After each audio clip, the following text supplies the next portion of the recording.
તો હજી ગુજરાત ઉપર જે બંગાળની ખાડીની સિસ્ટમ હતી તેની અસર કેટલા દિવસ સુધી જોવા મળશે?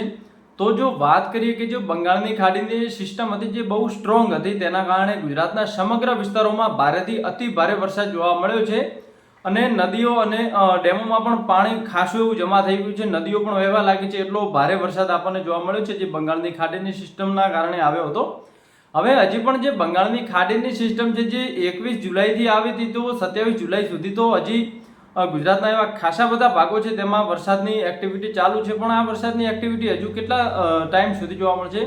તો આ જે વરસાદી એક્ટિવિટી છે જે 29 જુલાઈ સુધી ગુજરાતના ભાગોમાં જોવા મળશે. ખાસ કરીને જે ઉત્તર ગુજરાતના ભાગો છે અને જે કચ્છનું રીજન છે ત્યાં સાર્વત્રિક વરસાદ અને અમુક જગ્યાએ ભારે થોડોક વરસાદ જોવા મળી શકે છે. ગાજવીજ સાથે વરસાદ આવવાની શક્યતા જે કચ્છનું રીજન છે, પછી ઉત્તર ગુજરાતના ભાગો છે ત્યાં થોડુંક વધુ જોવા મળી રહી છે.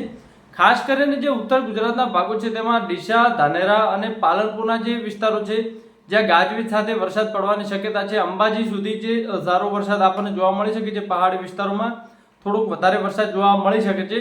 અને જો કચ્છની વાત કરીએ તો રાપર સુધી, રાપરથી લઈ અને ભચાઉ સુધીના તમામ વિસ્તારોમાં સારો એવો વરસાદ જોવા મળી શકે છે. ગાજવીજ સાથે ક્યાંક અતિશય ભારે વરસાદ પણ જોવા મળી શકે છે. મધ્ય ગુજરાતની વાત કરીએ તો મધ્ય ગુજરાતમાં જે અમદાવાદ છે, પછી મહેસાણા છે, પાટણ સુધીના તમામ વિસ્તારોમાં હળવાથી મધ્યમ ઝાપટા સ્વરૂપે વરસાદ જોવા મળે છે. બપોરના સમયે ક્યાંક તડકો જોવા મળી શકે છે, પણ નોર્મલી જે વાદળોથી ઘેરાયેલું વાતાવરણ જોવા મળે છે અને બુંદાબાંદી જોવા મળી શકે છે. નોર્મલ સાર્વત્રિક વરસાદ ક્યાંક જોવા મળી શકે છે.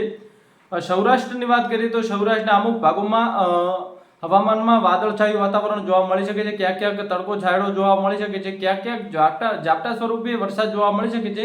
પણ હવે જે સૌરાષ્ટ્રના ભાગો છે ત્યાં અતિશય ભારે વરસાદની કોઈ આપણને સિસ્ટમ જોવા મળી રહી નથી, જેના કારણે ત્યાં નોર્મલી ઝાપટા સ્વરૂપે ક્યાંક વરસાદ પડી શકે છે. દ્વારકાની વાત કરીએ તો દ્વારકાની અંદર વાદળછાયું વાતાવરણ જોવા મળી શકે છે. ભેજના કારણે થોડોક બફારો વધારે જોવા મળી શકે છે અને વાદળછાયું વાતાવરણ પણ જોવા મળી શકે છે.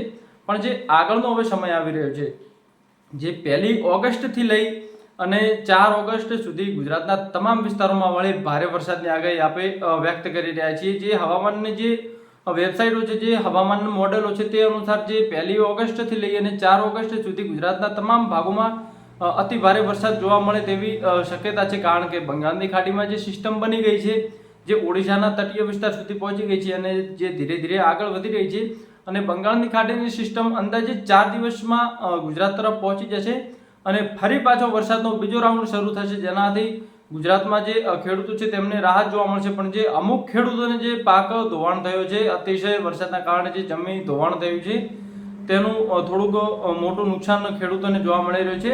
પણ જે આ 4 જુલાઈથી જે સિસ્ટમ છે, જે એકવાર વરસાદ આવે પછી બીજી પણ જે સિસ્ટમ છે જે બંગાળની ખાડીમાં તૈયાર થઈ રહી છે, અને જે 6 જુલાઈથી લઈ અને 10 જુલાઈ વચ્ચે બીજી સિસ્ટમ આવશે, તેના કારણે પણ ગુજરાતમાં સારો એવો વરસાદ જોવા મળશે. તો આમ જો ગણીએ તો આ સપ્તાહ છે જે ગુજરાત માટે વરસાદી માહોલથી ભરપૂર છે.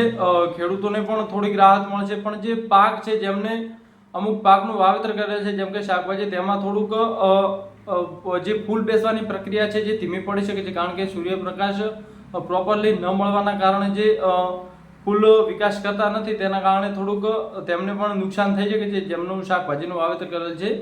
આજ માટે બસ આટલું જ. વિડીયો પસંદ આવતો હોય તો લાઇક, શેર અને સબસ્ક્રાઇબ કરવાનું ભૂલશો